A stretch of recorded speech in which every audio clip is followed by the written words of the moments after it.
Okay, I think I can do a part 2 here to my sculpture yard, my sculpture yarden.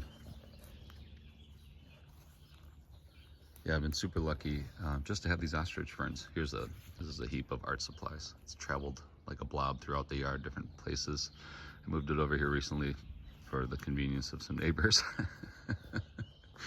But anyway, yeah, those ostrich ferns are really nice. You can eat the fiddleheads in the spring. I usually do. This year I did not. They colonize, make a nice little colony. You can see it went into my neighbor's yard here.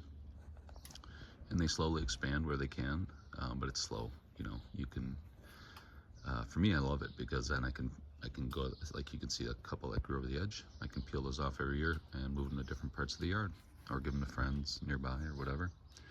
Here's another lilac struggling in here. This is a catawba tree, which has like dinner plate size leaves. You could literally use the leaves as a food wrap. Now it's just the maple blooming, but this is the catawba. It's slow to bud and slow to leaf out, unlike the maples. They're right away. Off in the distance, you can see the big black walnut tree way back there by the fire pit.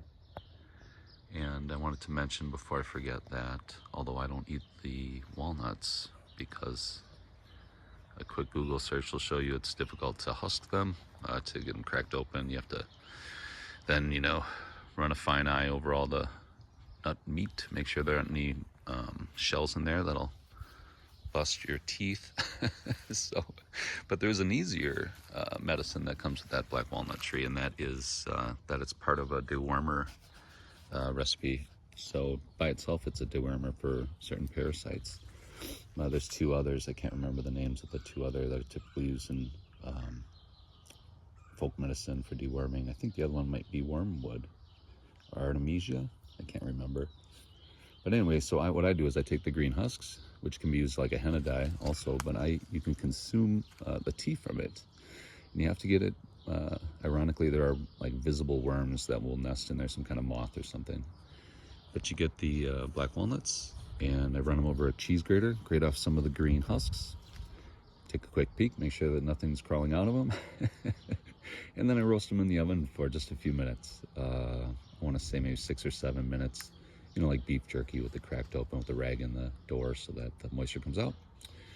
And then I keep them in a container and add a little bit to my coffee for about a month as a dewormer. So yeah, here we have an elm in the yard. My friend Mark mentioned that. I was cutting trees when I first moved in, like everybody probably likes to do, or some people when they first move in, check all the trees, is it arranged the way you want? And he said, you're gonna wanna save this one. So instead I trimmed the trees around it, including this black cherry, which we argued was right on the border, but he didn't mind that I cut it. But as you can see, this is a fired neighborhood. These trees evolved for wildfires, and they grew back with 10 other trees around the base. Similarly with the maple over here, and even the box elder behind it there. So box elder produces really yummy elm oyster mushrooms. It's a thicker texture mushroom. I might be thinking of the wrong colloquial name, but there's a mushroom that grows on box elder like that. And of course, the elm's known for morels. We're near the lake, so you can hear somebody chanting over the lake. I used to keep a lot of art supplies under the deck here, so I took this roofing rubber and used that to kind of hide it away, because there's still a few things back in there.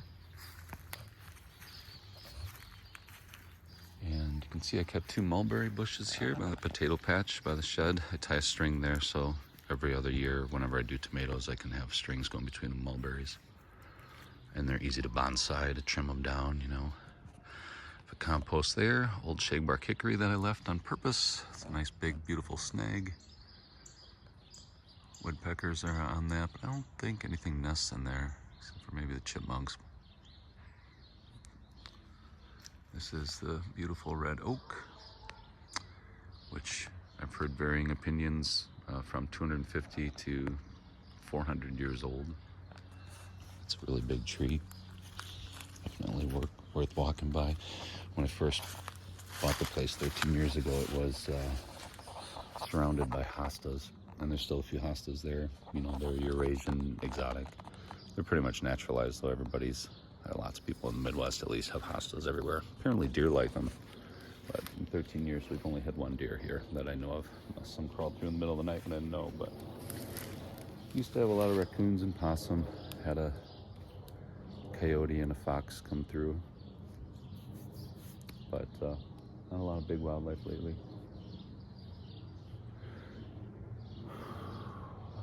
What else? Now there's the ring, my daughter's aerial ring. Both my daughters like to practice aerial acrobatics. Potato patch there, and then the Hugo culture and the raspberries. They're a native black raspberry, really delicious.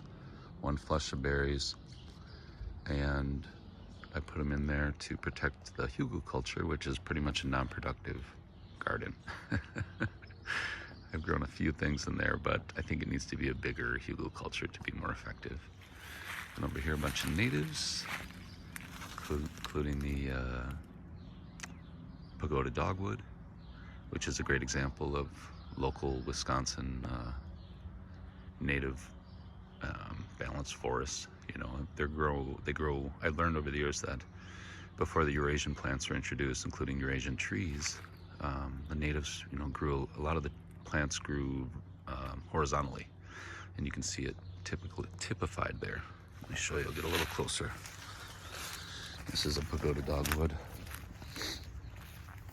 I almost chopped it down, but luckily I double checked with a friend, and he said, "Oh no, they're pretty rare. They get pushed out by the by a Eurasian tree that they still sell at the box stores. I forget what it's called. Something of fire. It gets really red little leaves. Here's a little one that I transplanted one of the shoots from the base of the other one. You can see it's growing horizontally. You know, it has a kind of an Eastern effect to me. It reminds me of, you know, of course, the pagodas. It's in the name of this one. That's the colloquial English name. I don't know the Ho-Chunk or the Anishinaabe name for it, but I have a few other native plants in here.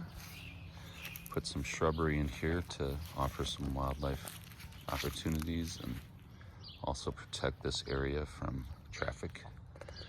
So get some Lake Mills teenage boys and middle school girls running through here with my son and daughter, and my other daughter popping in for a bonfire. Oh, that's pretty rare. Again, a lot rare bonfires. So through here in the spring, you can see a lot more of the lake. You can just see a strip right between the houses now. But once the leaves are in, that's about it. Same with over here. That's a big lake view. But now it's less so.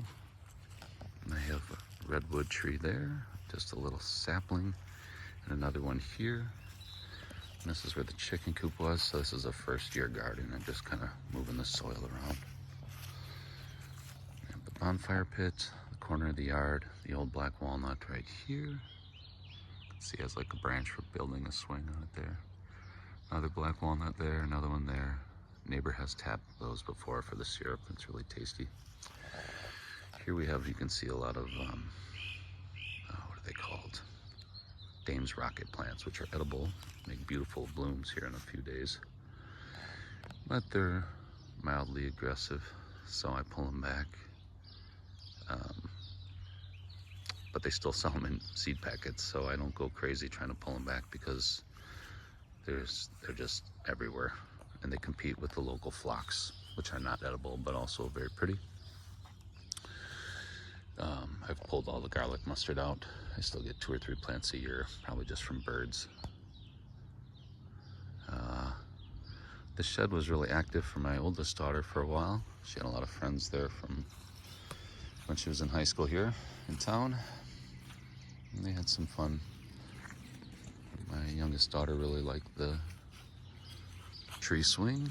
Walk a little closer to see that, and you might be able to catch a little bit of the view. Here's another stump. I might have been talking with the neighbor about helping her transform that more naturally, maybe get a garden on top of there. You can see their lilac blooms, and And there's the lake. Peek in between. Yeah, in the winter, in the fall and the spring, you can see a lot more of that. Oh, there's some bicyclists I just saw. You can hear this woodpecker. I did kill on purpose one of these sugar maples here. So I wanted the birds to use it. So there's another snag here. You can see there's woodpecker nests in there, and then other birds go in there. Just a quick view. There's the top of the road up there. The fire pit. And you can see the neighbor's yard there, the edge of where the black walnut is. And so here's a Canadian wild lettuce, Canadensis lactuca. It's kind of funny, we have 2 tulips in the whole place. I really should move this one, but this is from my daughter's school a long time ago. It's about to bloom. 2 tulips. One half of the tulips in the property have already bloomed. So here's the hugel culture from this side. You know, Dame's Rock will grow on there. Wild lettuce will grow on there. A lot of the native things will grow on there. It's got a lot of black walnut, being so close to the black walnut. So no tomatoes. I've tried it. They'll grow. They'll look great for half the year, and then all of a sudden they'll turn black and shrivel up. And it's not a poison to humans. It's the confusion. People hear the word poison, they're like, poison to everything. But it's just a poison to certain types of plants. Certain natives can tolerate. I think it's called thujone is the compound that black walnuts have. Here's some wood. Got some from the neighbors. It's kind of nice if you're somebody who likes to split wood. It's a neighborhood with there's some retirees, older couples, middle-aged, a few younger couples, families and stuff, and people just throwing things out on a regular basis. Just compost. Have a little bit of tiny little bit of stinging nettles that was growing here. I hope it comes back. This is the other edge property. I sat here the other day and on the edge of the property, just having a sip of tea, and I watched this bird pass through. Oh, you can see there's a lot of burdock in there. Burdock found its way in about 6 or 7 years ago, and it pops up.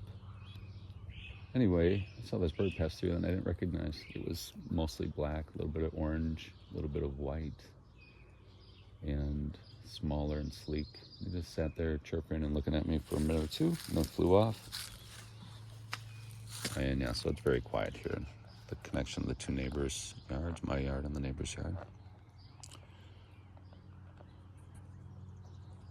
But yeah, ferns are like a super air filter, so really nice to have a ton of them here.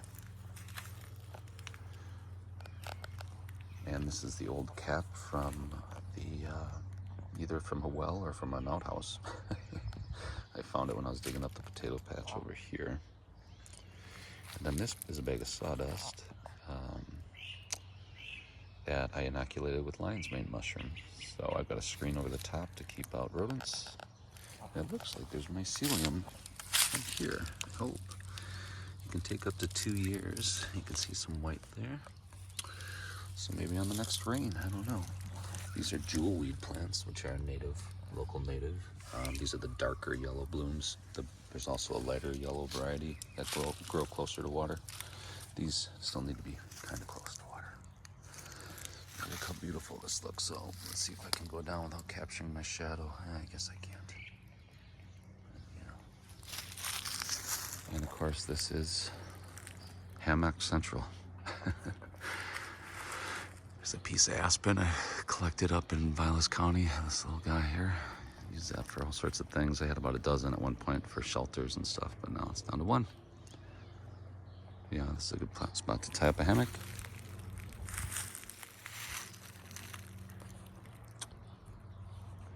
And there's a view of the house. A deck up here would be choice. The place is zoned for a garage, but I've never wanted a garage because it would eat up even more of the view. But maybe someone with the right idea, if I ever pass this place along and have a garage or something, and then a deck going to the top, newest room at the top of the highest part of the house. I don't know. Lots of ideas thrown about over the years. And I like walking barefoot for these. These are resurrection plants. So this is a non-native, but it's non-aggressive. If anything, it's almost the other way. It's generally, if left alone, will push. Will barely even push its colony. Just stay in the same spot. There's some more wood left out. Here's the base of the elm tree, which something hiding right there. But you can see the buttressing at the bottom. And if you look, even the elms are horizontal branch trees. You can see it's just starting to bud out. So 13 years ago, if it were me, I would jump up here and cut some of these other branches off the maple and the box elder. Give the elm a little more room. Maybe save the branches in front of the house in case it takes an unfortunate turn to slow it down. But yeah, it's a beautiful elm. Some people will kill them too. I know there's part of a management policy also, and they'll kill a whole bunch. I think when they're infested with the, I forget what it's called right now, that elm beetle that's killing them all. But I disagree with that approach. I'm sure in certain cases it's useful, but sometimes I think people just do it so they can fast track getting some morels. But here's a little ceramic poodle my niece gave me, or former in-laws family. Look, it still survives. Used to live alongside the house, but I moved it here to the buttresses of the elm tree. The poodle. Hey buddy, not a big poodle guy, but there it is. Those poodle lovers. And good to look around for morels. I've inoculated this area with morels spores. I don't see anything. Look at these beautiful bellflowers. Let's see. Look at how gorgeous, like a lady slipper type. I don't know if these are actual orchids. I'll have to double check. If they are, Wisconsin orchids are so rare. And people don't understand, you can't just plant the seed. They need a dynamic, biodiverse,